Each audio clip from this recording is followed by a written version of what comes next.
This is SKN Newsline, and we're here on South Friars Bay, and it's supposed to be a wonderful day for St. Kitts and Nevis because it marks the start of cruising back into St. Kitts and Nevis after a long cessation due to the COVID-19 pandemic as way back as March of 2020. And today we have in the background is the ship, the Seabourn Odyssey, which is the first cruise ship to visit St. Kitts since that time. And what we have observed so far is that at the moment the ship personnel are tendering their passengers from the ship into a docking area at Carambola Beach, and we also observed that there are a number of tents there where the passengers seem to be heading to perhaps for relaxation before actually heading for a swim. We see some of the tents are on the eastern side, the southeastern side of the main building of Carambola.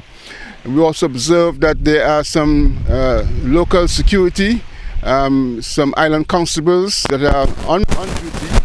And we're also noticing that on the western side, as far as we could see, there seems to be some passengers who are heading perhaps around the building and maybe toward taxis. So here at South Friars Bay, it seems to be a good start on the very sunny skies, a little bit overcast, but nevertheless it is a wonderful day. What we can tell you is that this whole start of the cruise tourism season is starting in what is actually a bubble, because the passengers who want to go on tours, they are taken from here, they're taken to Brimson Hill, to the Carabel Batik, and perhaps one or two other places, but they return without mixing with the local population.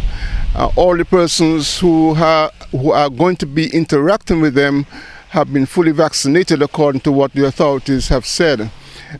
Also, locals are restricted from entering these areas, so there is no chance of any local interaction and perhaps the potential for spreading the COVID-19 virus from this particular endeavor. However, I could tell you that hereafter there will be one or two other bubble type cruises. The Celebrity Summit is going to be here, I believe, at the end of next week. We'll be docking at Port Zante, again in a bubble situation. The shopping is not going to be included until a much later date.